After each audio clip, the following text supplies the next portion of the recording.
Assalamu alaikum. Inshallah, today, Polish Your Dawa James, we will talk about jihad in Islam. I come across with a new Dawa channel, which is a YouTube channel, Dawa Wise. Two great Dai of speaker corners in Hyde Park and from UK.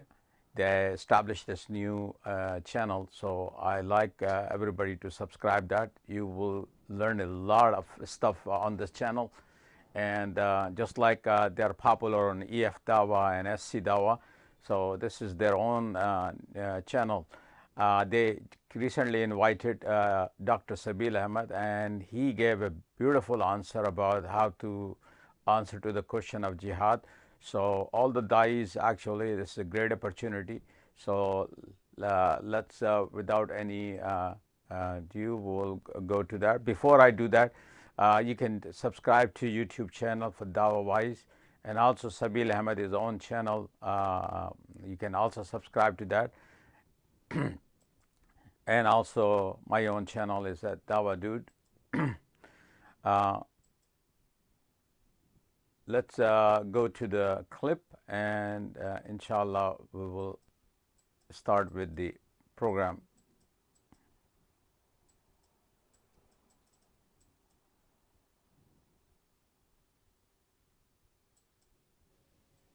So what happened, Brother Hashim, is one time I was invited to a campus, to a university in Chicago, IIT, Islamic Institute of Technology, not Islamic, Illinois Institute of Technology. So the topic was the misconceptions about Islam. As I went there, unfortunately, I was late going there. Right? I was like 9 minutes late. I really hurried up to the front of the stage. I took the mic with a smile. I mentioned to the crowd, I apologize, I'm late. The reason I'm late is because I was doing jihad. And they started to crack up. Really? Where is your sword? Where is your gun, man? What jihad were you doing? I told them my jihad that day was to fight the Chicago traffic. Right? So that connection, that's, just small sprinkle of humor just connects with the people with a smile. Then I mentioned to them the concept of jihad, which I will briefly just go over, inshallah. You start off with the definition. And I mentioned to them that the best effort that you put, the struggle that you do to please the creator, to be the best in the eyes of your creator, that effort that you put is jihad. Then I gave them 4 examples. And these are easy to remember. If you know 4 S's, right? S, S, S, S. The very first S stands for self-improvement. Means if a person is deficient, I mean, we are all, imperfect, right? We're not perfect. Suppose if I'm a smoker, I never smoked, Brother Mansoor, right? Suppose if I were a smoker, if I have to go from point A to point B, now I have to struggle anytime an ad comes in about smoking. People are smoking around me, not in my house, right? Outside somewhere. I would be tempted, but if I'm struggling to stay away from it despite the temptations and giving up smoking, I say that is that's a jihad on myself. Getting up in the morning, going for education, going to work, taking care of the older parents, fulfilling your responsibility. So I say the first S is self-improvement. So that's the first example of jihad. The second example would be, the second S would be society improvement.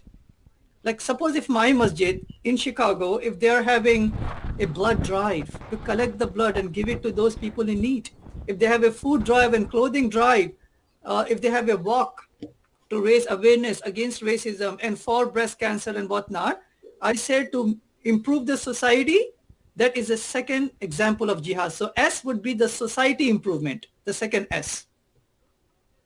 The third S would be self-defense. This is where a lot of people have questions, right? So then I quote to them the ayah from the Quran, chapter number 2, Surah Baqarah, ayah number 190. The translation is, fight in the cause of Allah God for those who fight against you. Do not go to extreme because Allah does not love the extremist. So over here, the important focus should be fight those who are fighting against you. Means if they're imposing war on you, you have the God-given rights to pick up weapons to defend yourselves. But in that self-defense, in that just fight, Allah is saying to be careful, do not go overboard, do not go to extreme. So then we come and quickly give those etiquettes of war, etiquettes of jihad. That, in the Quran it says, Surah number 5, ayah number 32, that taking one innocent life is like taking the life of all of humanity. Even Prophet Muhammad, peace be upon him, you brothers may be aware that hadith, in one of the battles, there was a woman who was dead. An innocent lady, right? Non-combatant.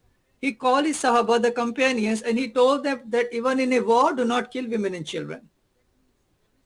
So that means there is no killing of non-combatants. There is no carpet bombing in Islam. There is no Hiroshima, Nagasaki in Islam.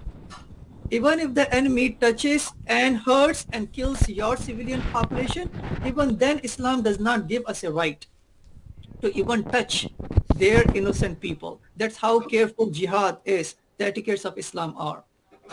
And obviously we cannot chop down the trees, we cannot destroy the resources the civilian population is using.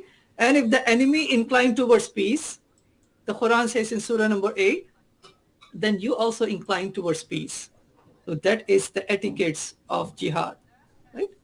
And the last S would be to save lives. It says in the Quran, Surah 4, ayah number 75, why don't you fight in the cause of Allah for those people who are oppressed?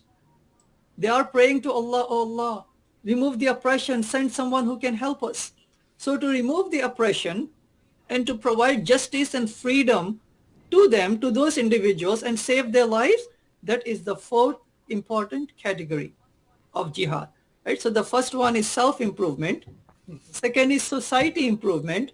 Third is self-defense, and the fourth is to save lives. And then you can conclude, Brother Mansoor, by saying this, that there is no term in Arabic called the holy war, right?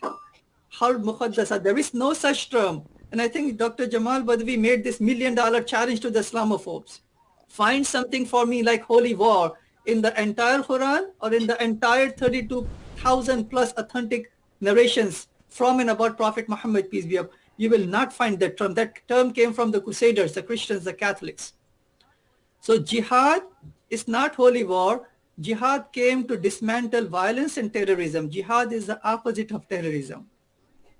If any Muslim is doing it, we blame. If any Muslim is doing violence and going against these wonderful etiquettes of jihad, we blame them and not jihad or Islam.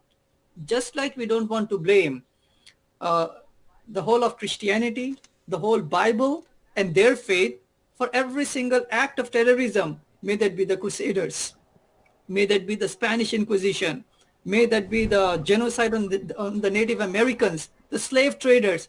We don't want to blame all of Christianity and all of the Bible for those acts. We blame those Christians. In the same way, if some Muslim is doing those acts, every single person, we should blame those individuals, not the perfect faith of Islam.